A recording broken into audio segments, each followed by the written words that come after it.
Hello, everyone. Welcome back to yet another political episode. So, we got probably the race that the most excited about, and that is the 2024 United States Senate election in Maryland primaries. And there are a lot of reasons why I'm optimistic about this race, and that is because of the Republican nominee, Larry Hogan. And Larry Hogan, if you guys are unaware, very, very strong Republican. He's probably the most strongest Republican in the state of Maryland, who has received probably a lot of votes. Uh, I would say the most votes because, believe it or not, there were Republicans that won the state of Maryland before him that did better. But I'm specifically looking at his 2018 performance where he won a blowout of 55.4% of the popular vote. Again, Ben jealous. He was very jealous about Larry Hogan's performance and he threw a huge tantrum. Maybe he was a good sport. I don't know. But this Ben Jealous guy, he was basically a former president and CEO of the NAACP, meaning the National Association for the Advancement of Color People. Basically, he's a diversity hire. And with that being said, with Ben Jealous not being really an experienced, um, basically an experienced I'm a politician, quote unquote, but he's in a good political position. Uh, with him not being in that experienced enough to take the position of governor, this resulted to Larry Hogan defeating him by over 10 points. It seems like, and a very impressive margin indeed. And I'm having really, really good thoughts about this election because the Democrats decided to go with this lady, Angela Alsobrooks, by a whopping 9 points against an actual experienced congressman, David Trone. Trone was predicted to win the primary at the end of the day, seeing that he was a well approved congressman. But in the end of the day, we know how woke states operate. You, if you happen to be a woman or a person of color, you must win every single opportunity. And if you don't vote for a person of color, and if you don't vote for a woman in this case, even if he or she's unexperienced, you're a racist bigot or a sexist. Um, it's kind of ridiculous, but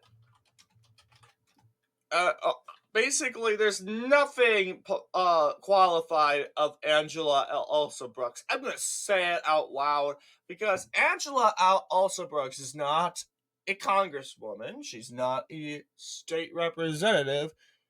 She's a county executive. Okay? And to show how diluted the Democratic Party of Maryland is, they decided to vote for a county executive over an actual experienced congressman. That is going to backfire at the end of the day. And that's probably going to hurt her turnout for sure. Yeah, sure. Also, Brooks was gaining in the polls, but you'll see Trone gain momentum throughout most of the polls, even taken in November of 2023. But you'll see, even in February, you'll see Trone had 32%, and also Brooks at 70%.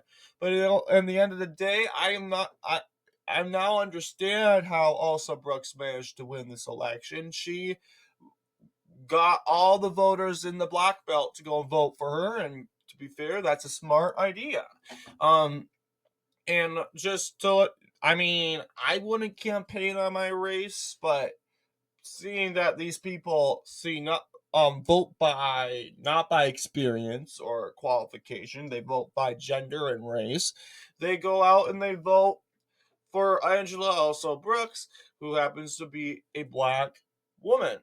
And you'll see, yeah, you got Prince George's County, probably the most, I wouldn't say the most, uh, biggest African American stronghold, but you'll see, these count like Prince George, this county right here, and Baltimore are probably the only counties with an African American stronghold. But then again, you'll have other counties like Montgomery County, which tried its best to go for David Trone, but just couldn't because they couldn't. They didn't want to upset, as you know, the black population, which is pretty high in this county itself. You have this county over here. You also have Baltimore County. I believe this is Howard County.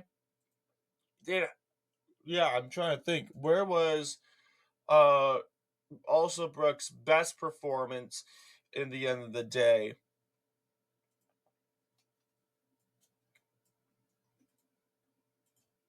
Yeah, 72%. I'm not surprised. And that's in St. in Prince George's County. And that is influenced by another African American dominated city, and that is Washington, D.C. Um, so just pointing that out. So yeah, there's Prince George's County, 72% going in for um as you know, Angela also Brooks. Baltimore also went in 60% for also Brooks. But there's in David Trone, he actually won best in Allegheny County, right on the panhandle. That's where most conservatives are. And you'd be like, okay, you're seeing most conservative counties go for Trone, and most liberal counties going for Angela also Brooks. That makes total sense because in the end of the day, Angela also Brooks is more far left. I want to believe she probably supports Palestine. She is so far left, and most importantly, she's a Corinne Jean Pierre prototype. She is literally a she came for where they recruited Corinne Jean Pierre. It's hard to say, but she didn't come from France, of course. But she's coming from the same reasoning. Oh, in order to appease the a diverse population, we need to get a white, a person of color and a woman. No, in order to appease or please the people of color, like everyone else, you don't do lip service. You actually do your work and do it hard so these people can thrive. They, at the end of the day, sure, they would love to hear your lip service. A lot of them will, but I can guarantee you a lot of them are like, gee, I'm not in the mood for lip service. I don't buy this. I I want to push, I want my congressman or congresswoman or senator to do his or her job correctly. And honestly, I'm having great feelings for Larry Hogan. Larry Hogan, he's not my favorite. People say he's a rhino. I don't know. I would say he's definitely a moderate. I would say yeah, he's probably a rhino. He's definitely a rhino Republican. I mean, a moderate, excuse me. But yeah, let's be honest. He was open to voting for Donald Trump. He said he was influential towards both Trump and Biden. But if you're influential towards Biden, that definitely shows you're definitely a moderate. But you'll see, uh, Larry Hogan did his best, as you know, in liberal areas. Unsurprisingly, because he's the moderate, he is a rhino. And I'm sorry, but you need those sort of people in order to win these deep blue states like Maryland. And honestly, I'll give it to Larry Hogan. I'm surprised he's not polling a Charlie Baker or a Phil Scott, even going more liberaler. This guy is opposed to abortion but refuses to do anything about it. And that's good enough for Marylanders.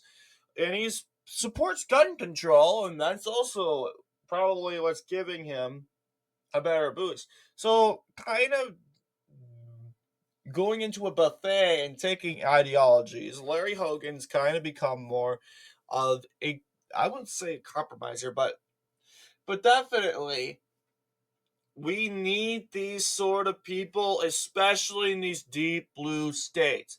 Robin Ficker, who I believe campaigned on a MAGA platform, or he probably didn't campaign on it. That's an aggressive platform, but Robin Ficker, he was state legislature,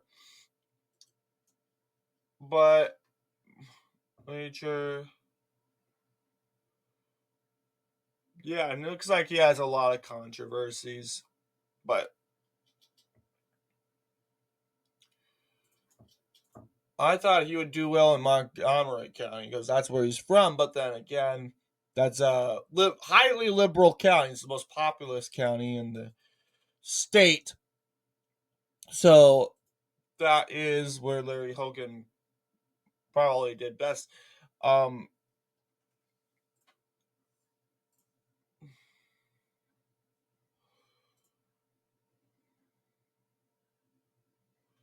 but yeah, I'm gonna go ahead and take a look.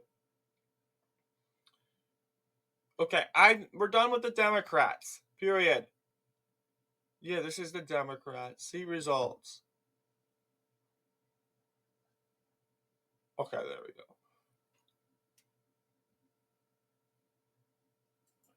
And I mean, there are also health concerns because Larry Hogan does have cancer. Believe it or not, he has had cancer, and he has changed a lot since his um inauguration in 2014. And a lot of people are saying, "Oh, what if he dies in office?" Well, guess what? We lose the seat if he um wins. But you know what? We expect that because, and we know Dan Cox, no, not Dan Cox, that's the Republican guy, but we know Wesmore, the governor, is going to put a far left candidate in there, and it's just how he goes. But I mean, we can get stuff done with him. I mean, he's more of the moderate guy. I think he's more. He would be the biggest moderate. Then he would probably surpass uh Susan Collins, honestly. Or actually, I think Susan Collins would still be more of the moderate, but I don't know. Susan Collins, but I think he would be in third place in being the most moderate senator for Republicans. But yeah, so you'll see Hogan did his best in Howard County, right over here. Ficker did best in. Okay, it does not want to cooperate, but it looks like, oh yeah, Dorchester County, right over here, and I believe Dorchester went for some Democrats, but yeah, you'll see he did best on the Dipper, and of course Garrett County, the most conservative of them all, went and ditched, um, um, as you know, went and ditched Larry Hogan, but yeah, I think Larry Hogan's going to do very well, and that's my opinion. And I have facts to back that up because I want to believe. Let's check.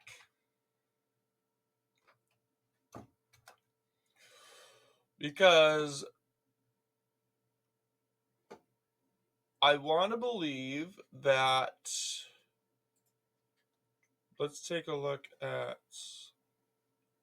I'm going to take a detour. No, we're not talking about the general today. We're doing a detour. What the heck?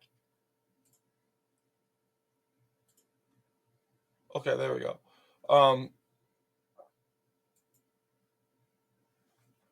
Yeah, you'll see Maryland is in the toss up.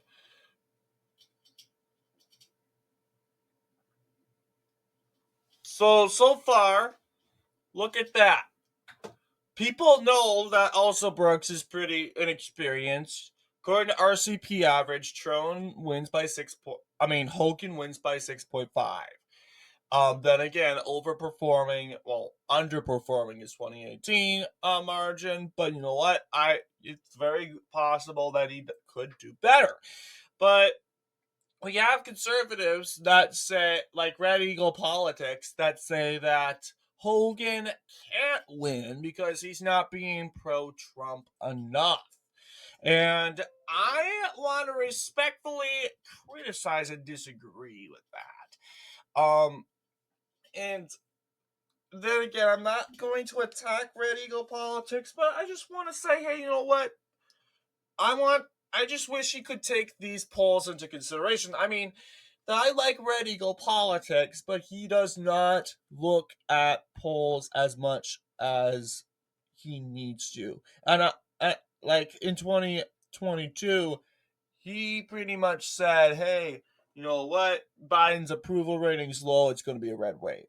He looked at the polls, he looked at the trends, but he didn't really take in consideration about the abortion and, as you know, Donald Trump at the time and some Republicans, uh, as you know, John Betterman and his trends, and along with Mark Kelly, I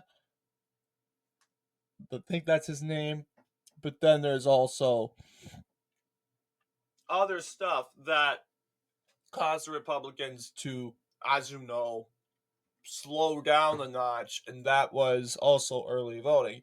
I wish he could have brought that up and say, "Hey, instead, it probably will be a red wave, but I I think it may be a red wave, but it could also be close race."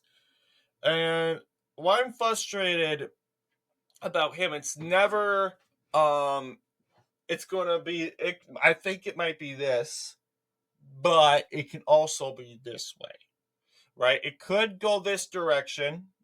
It most likely will go this direction, but it also could go this direction too. And Red Eagle Politics is saying, "Oh, Hogan can't win.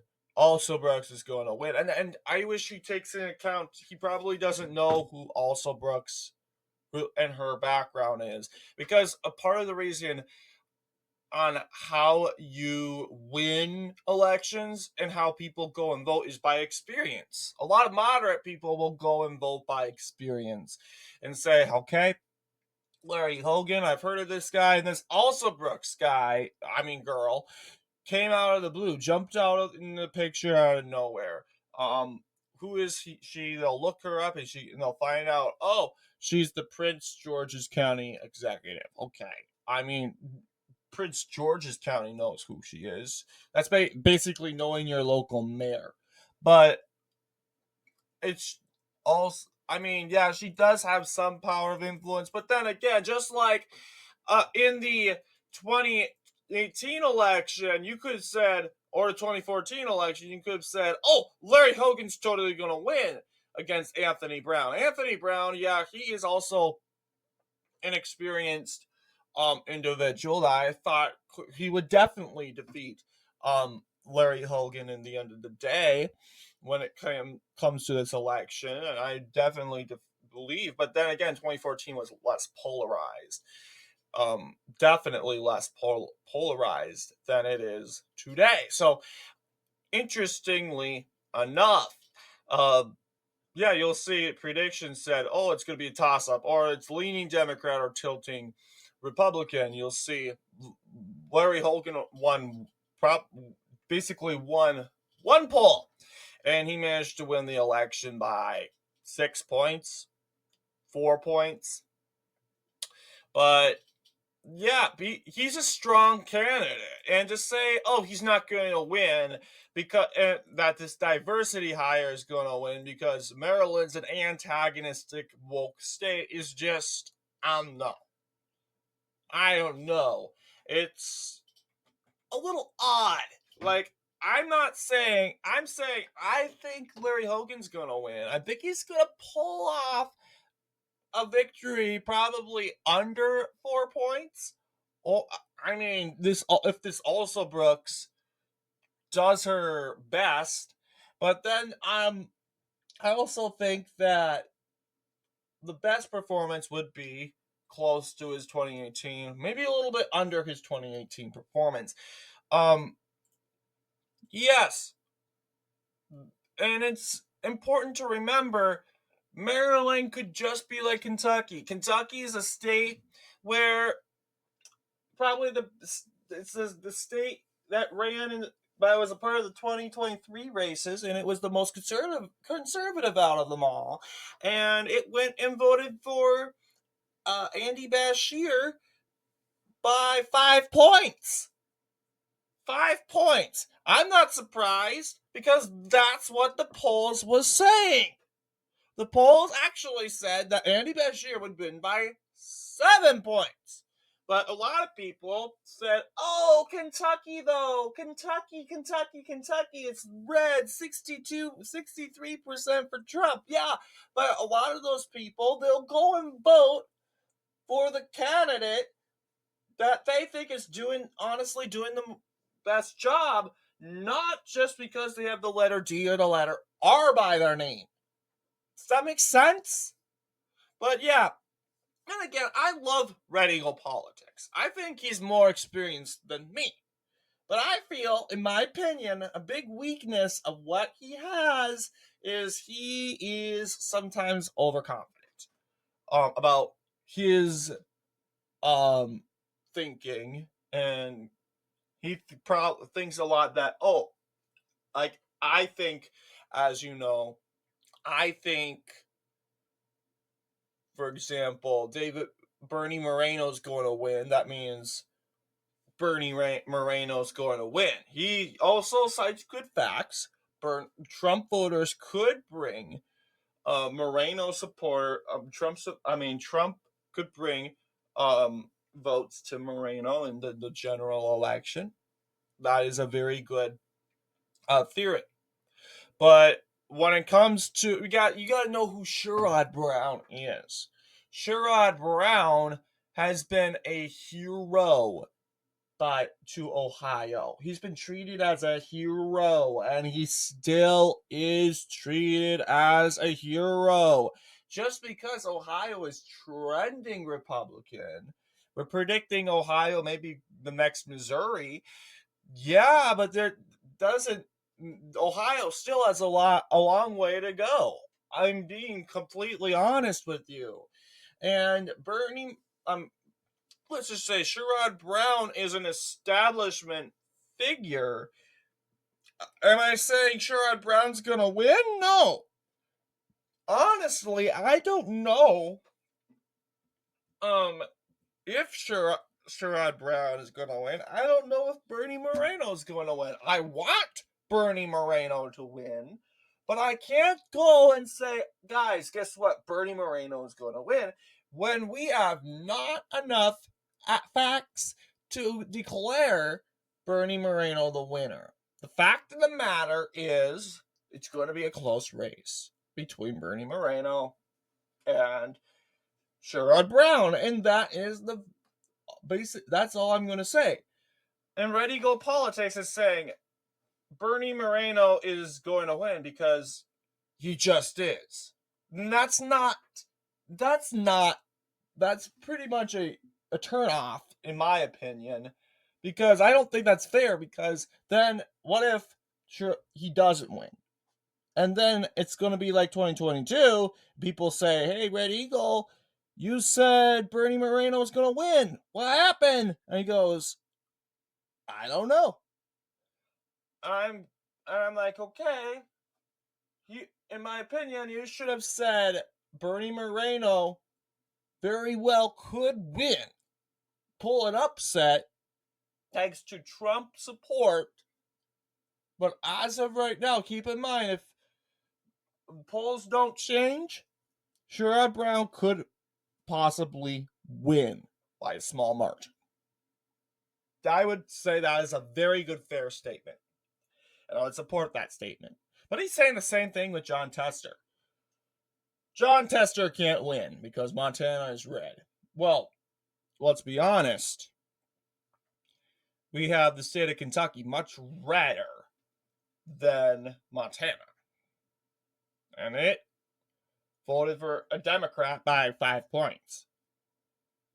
The fact of the matter is, the states are going to vote for whoever is the most experienced. All right? And I'm glad he's looking and saying, oh, Maryland. Maryland is a very liberal, woke state. But he's saying, oh, Larry Hogan can't win because he's anti-Trump. Well, you don't have to be pro-Trump in Maryland, and it's best if you don't. It would be smart if Trump didn't go out and endorse Larry Hogan. That would probably end it for him, because what Larry Hogan wants to do is he needs to go out and set as the moderate compromiser, and that's what he was in 2018 and 2014 in his 8 years in office. He was seen as the compromiser. That's what got him 10 points. And sure, there's also the sneaky Democrat theory. There's also the sneaky sort of Democrat theory that, oh, they're puppeting Larry Hogan. Yeah. But there's no one else to. I mean, I would say they're competent, but there's no one else that can break through Maryland. Let's be honest. There is nobody else that's strong enough when it or to break through Maryland other than Larry Hogan. I'm sorry. He is the only Republican in Maryland that can win a Senate election. And guess what? If the woke diversity hire Angela Alsobrooks ends up winning, she ends up winning. And I would be like, oh, great. She pulled a Raphael Warnock. And she was. And I think, yeah, Raphael Warnock was elected to the United States Senate because he was, yeah, although he wasn't a experienced politician, but he was a gifted speaker, and he was, as you know, a pastor. Came out as the family-friendly pastor from your local church, your local Baptist church. He gathered up African American support, Baptists abroad, even people cross party lines to vote for him. He was seen as the party progressive, a progressive Christian. That and a lot, even though Georgia, a very religious state, in very liberal areas. Oh, and a progressive is just what you need. I'm saying it wrong. A liberal Christian is just what you need, and they go and support you. So, very interesting indeed. But yeah, I am really hoping that Larry Hogan beats Angela Alsobrooks. I think she will. He will, because this is a diversity hire, and usually diversity hires don't do well. The liberals are going to say right now, oh, you're saying that because she's a black woman. No, because honestly, if Maxine Waters ran for the United States Senate, I think she'd honestly win in a landslide. It depends on your credibility and your experience and your qualifications for that said office. I can guarantee you a majority of Democrats knew down the bottom of their heart that David Trone, according to polls, was going to do much better than Angela Alsobrooks. Back then, even though Hogan was defeating Trone by 3.8%, okay, even though he was defeating Trone by 3.8, I honestly,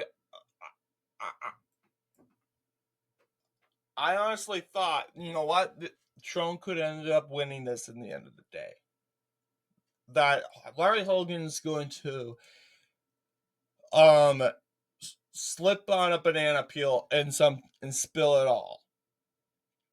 Now, I underestimated the wokeness of the Democratic Party in Maryland, and they decided to go for a diversity hire.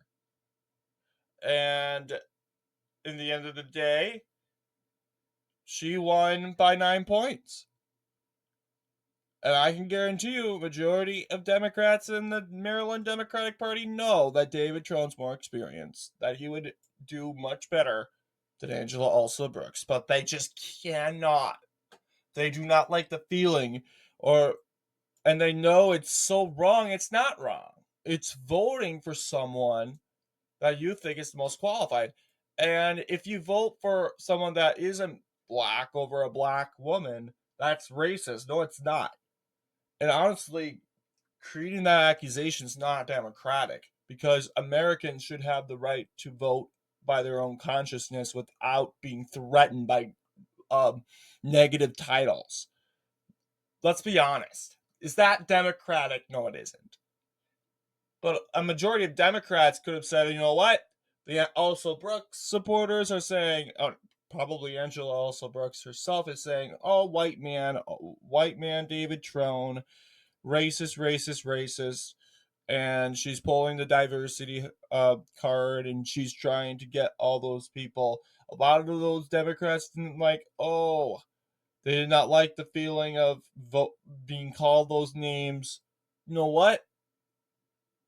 And that's how they win all the time, because people are so sensitive that, and they cave into these aggressors who are basically utilizing their personal lives and victimizing themselves to get support. It's just selfish and wrong. I mean, but you're going to do whatever you can to win, right? Even if it is mobilizing your race and your background. But what do you guys think?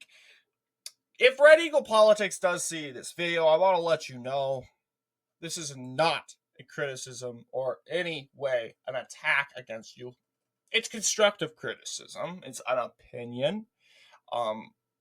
It's honestly my honest thoughts. I'm still a loyal and very loyal, and I view myself a part of your community.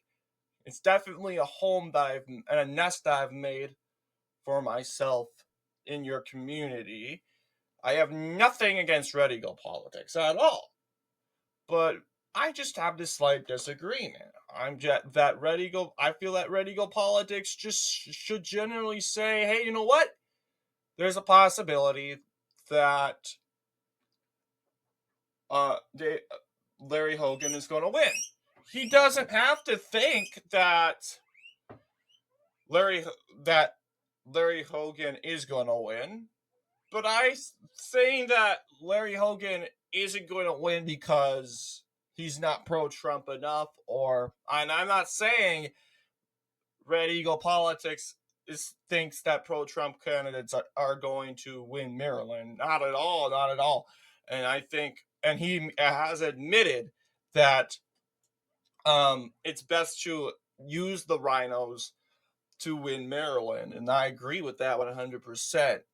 But saying that the Trump voters and Republicans are not going to show up in Maryland to bring Hogan over enough is going to lead to his downfall. I think, you know what? No, I think there's a chance. That's a good theory. That's a good possibility. I'm glad he came up with that. But we got to also remember that a lot of Hogan supporters are supported by Democrats. I mean, Hogan is also supported by Democrats, as we can see in previous election results. 2018. The Baltimore County, 60%. Majority of that county are Democrats. Howard County, strong Democrat county. A lot of these people in Maryland are Democrats. And they're going for Hogan 60%. Probably because they know that Hogan is a guy to puppet. And he knows that Hogan is a backbender to the Democratic Party. And he has to do everything because he Otherwise, if he doesn't backbend and do all these weird moves for the Democrats and do what he tells them, he loses his job. I mean, that's the irony of being a Republican politician in a blue state. You're gonna have to do that if you want to keep your job. But that's why Phil Scott's winning 70% of the popular vote in the most Democrat state in the country, because he's a backbender to Democrats, and the Democrats know that. Yay, this guy's easy to puppet. But then again, I like the theory he said about Republicans not showing up, not enough Republicans showing up to vote for Trump, because then again, it's not a Trump state. It's definitely not Trump country. A lot of these Republicans are moderates. But hey, you know what? A lot of them could show up to vote for Hogan. And because, believe it or not, this is a major race at the end of the day. And a lot of people just like voting because they they feel it's the right thing to do. They feel like, hey, you know what? I'm giving time for my country. There are people that die for this country, go to war and overseas. All I have to do is show up in a place and stand in a line for an hour, and that's it. And that they think that's in early vote, you can, in these days, you can early vote, which is much more easier when it comes to that. But yeah, I knew this video was going to be long. But yeah, because then again, this was a very impactful race, and probably the icon of the whole night on Tuesday. But what do you guys think? Let me know down below in the comments. And as always, I'll see you all in the next political episode.